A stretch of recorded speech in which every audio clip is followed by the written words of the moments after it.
മഴ പെയ്ത വീട്ടിൽ കുത്തിയിരിക്കാനേ പറ്റൂ. പന കയറാനൊന്നും നോക്കണ്ട. നിങ്ങൾ വീട്ടിൽ വല്ലപ്പോഴും കുത്തിരിക്കുന്നത് എനിക്കിഷ്ടം. എന്തിനാ? വെറുതെ കാണാൻ.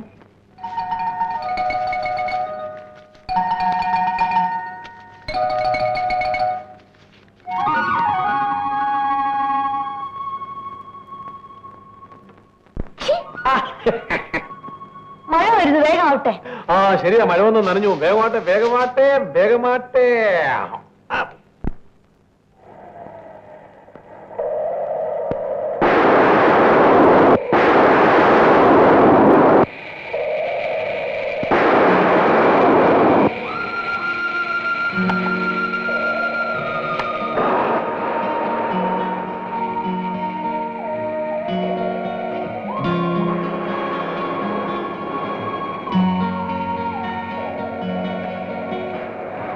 നല്ല സുഖമുള്ള തണുപ്പ് അല്ലേ?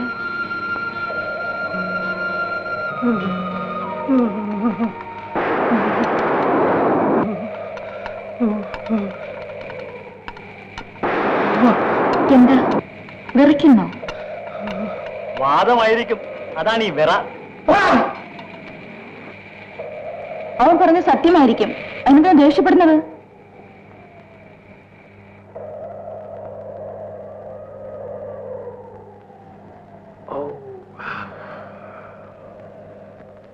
ഇതാ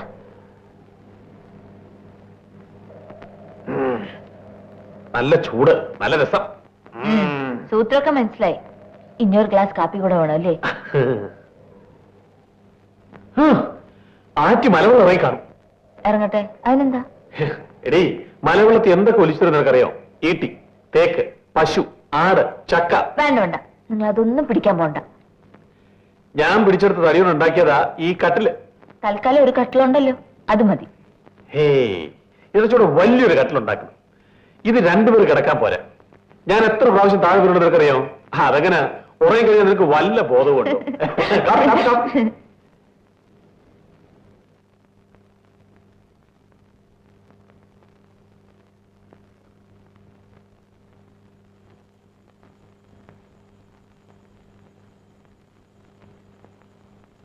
അമ്മേ, എന്താടി പെണ്ണെ? ദേ തടി പിടിക്കാൻ വേണ്ടി ആറ്റി പോയിരിക്കുന്നു. ആഹാ, ഞാൻ വിചാരിച്ചു അവന്റെ രാത്രി തന്നെ അങ്ങ് പോയെന്ന്. ആഹാ, അമ്മയ്ക്ക് പറ്റിയ മോൻ തന്നെ. എടി, അവൻ ആര് പറഞ്ഞാലും കേൾക്കത്തില്ല. അമ്മ ഇത് പിടിച്ചോ, ഞാൻ പോയി വിളിച്ചോണ്ട് വരാം. എടി പെണ്ണെ,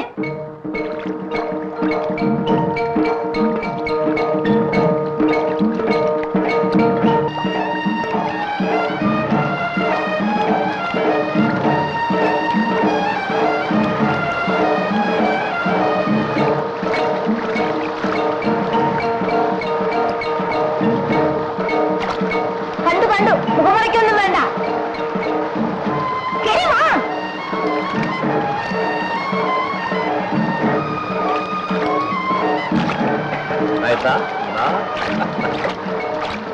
വെറുതെ വീട്ടിൽ കുത്തിയിരുന്നെങ്കിൽ ഇതെങ്ങാനും കിട്ടുമായിരുന്നു. നാളെ തൊട്ട് കൊടയും പിടിച്ചാണോ പന കയറാൻ പോകുന്നത്? അത് നമ്മുടെ ബോസ് സ്കൂളിൽ പോകുമ്പോ അവര് കൊടുക്കാം. അതിപ്പോ ഞാൻ കുറച്ച് കഴിഞ്ഞ് വന്നേക്കാം.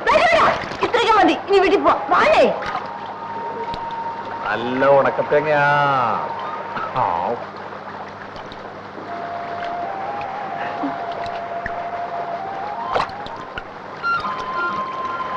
അയ്യോ എന്റെ മായ.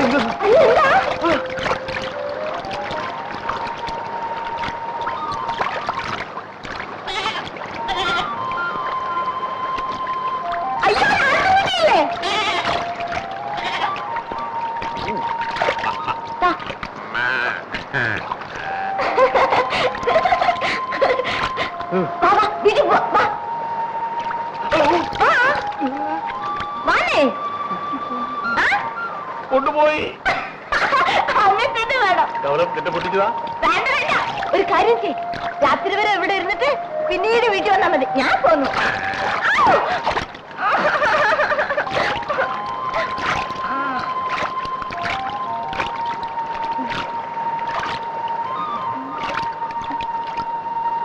അതാ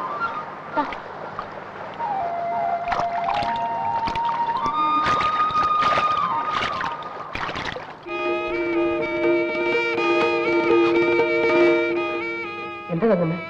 അപ്പന് തീരെ സുഖമില്ല. ഞാൻ വരാം.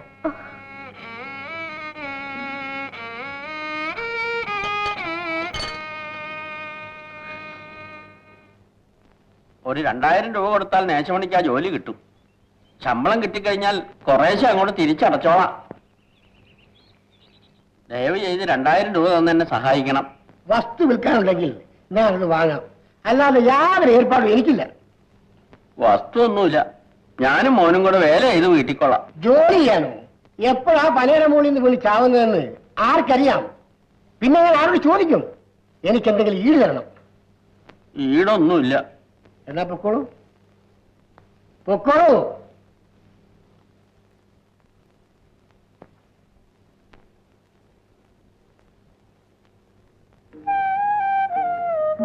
ഒരു ഷർട്ട് ഇട്ടൂടെ?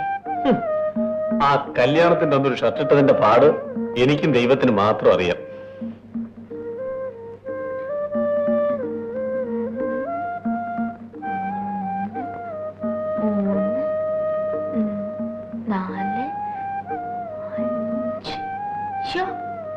ആനത്തടി.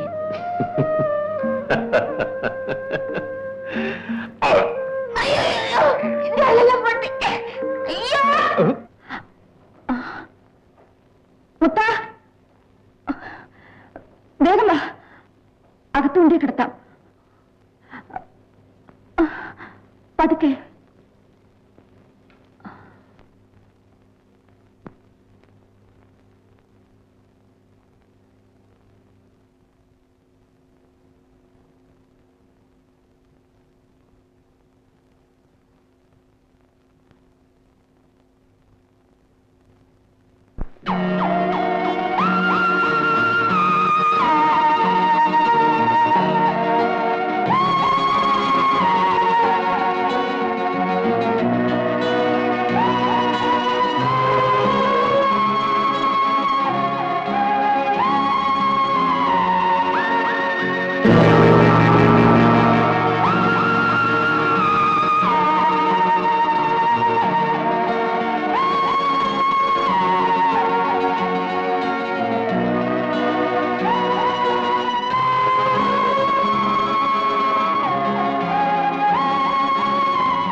മറ്റു പെണ്ണുങ്ങളെ തുടരുത്.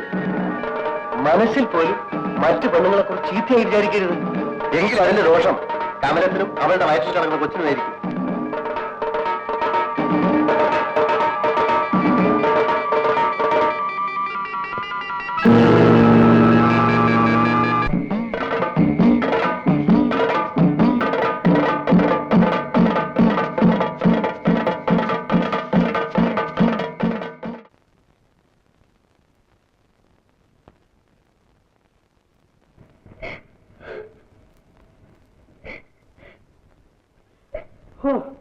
എന്നാലും അവൻ സാഹിബിന്റെ ബെഡ്റൂമിൽ കയറി ചെന്ന് മദാമെ പിടിച്ചല്ലോ. ഭയങ്കര ധൈര്യം തന്നെ. ഞാൻ ഇനി എങ്ങനെ ആളുകളുടെ മുഖത്ത് നോക്കും? നീ കരയാവേ സാഹിബേ, മുത്തിന് വെറുതെ പറയരുത്. ഞാൻ ഇപ്പൊ തന്നെ പോലീസിനെ കാണാം. എന്നിട്ട് എന്നെ കൂടെ കോടതി കയറ്റാനോ? ശരിയാണ്, കോടതി ചെന്നാൽ എവിടെയൊക്കെ പിടിച്ച്, എങ്ങനെയൊക്കെ പിടിച്ച്, എത്ര നേരം പിടിച്ച്, അപ്പൊ നിങ്ങൾ നിൽക്കുകയായിരുന്നു, ഇരിക്കുകയായിരുന്നു, കിടക്കുകയായിരുന്നു എന്നിങ്ങനെ 100 കൂട്ടം ചോദ്യങ്ങളാ. അത് ശരിയാണല്ലോ. നിങ്ങൾക്ക് ലജ്ജയില്ല മനുഷ്യ? അവനെ തല്ലിച്ചെടുക്കാൻ നിങ്ങളെ കൊണ്ട് കഴിയില്ലേ? കഴിയില്ലെങ്കിൽ പറ, ഞാൻ ചെയ്യിക്കാം. അത് നമുക്ക് നന്നായിട്ട് കേൾപ്പിക്കാം. അവനാണെങ്കിൽ തല്ലും ചെയ്യും, ഒരുപാട് തല്ല് വാങ്ങിച്ചിട്ടുണ്ട്. അതിനൊന്നും ഒരു നാമില്ലാത്തവനാണ്. ആ മുത്തനെ തല്ലി അവന്റെ കയ്യും കാലും പിടിച്ചേക്കണം. ഇനിയും മുമ്പനെ കയറ്.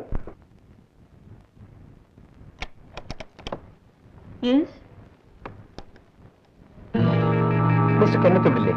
ഇല്ല, ടൗണിൽ പോയിരിക്കാണ്. നാളെ ഉച്ചയ്ക്ക് വരൂ. എന്റെ ഭാഗ്യം. എന്താ? മിസ്സിസ് സിന്ധിയെ, അല്ല മിസ്സിസ് കെന്നത്തിനെ ഈ വേഷത്തിൽ എനിക്ക് കാണാൻ കഴിഞ്ഞല്ലോ. സണ്ണി, തെറ്റാണെന്നറിയാം, എങ്കിലും നിങ്ങളുടെ സൗന്ദര്യം എനിക്ക് ശ്രദ്ധിക്കാതിരിക്കാൻ കഴിയുന്നില്ല. വാതിലടച്ചേക്കാം, ആരെങ്കിലും കാണും. നിങ്ങൾ എന്തായി ചെയ്യുന്നത്? ഞാനൊരു ഭീരുവായി പോയി. അല്ലെങ്കിൽ നിങ്ങളെ ഈ കൈകൾ കൊണ്ട് കോരിയെടുത്ത് കിടക്കയിൽ കൊണ്ടിട്ടേൻ. പറയേണ്ടതൊക്കെ പറഞ്ഞു കഴിഞ്ഞു. ഞാൻ വന്നത് സംസാരിക്കാനല്ല. തൂക്കുമരത്തിൽ കയറേണ്ടി വരുമെന്ന് പറഞ്ഞാൽ പോലും നമുക്ക് ചില തെറ്റ് ചെയ്യണമെന്ന് തോന്നില്ലേ? അത്തരമൊരു തെറ്റ് മുഴുവനും പറയൂ. ഒരുപക്ഷെ സിന്റെ എന്നെ ആട്ടിയിറക്കിയാൽ എനിക്ക് വിരോധമില്ല. നമുക്ക് രണ്ടുപേർക്ക് മാത്രം അറിയാവുന്ന ഒരു രഹസ്യമുണ്ടാവും. അതുപോലും എനിക്ക് ചിന്തിക്കാൻ രസമുള്ള ഒരു കാര്യമാണ്. സണ്ണി വളരെ ചീപ്പാണല്ലോ. ഞാനൊന്ന് ചോദിക്കട്ടെ സിന്റി, ഈ വികാരത്തിന്റെ മുന്നിൽ ആരാ ചീപ്പല്ലാത്തത്? വസ്ത്രത്തിന്റെ നേരിയ നൂലിഴ പോലും മാറ്റി കഴിയുമ്പോഴല്ലേ കാമം യഥാർത്ഥമാകും.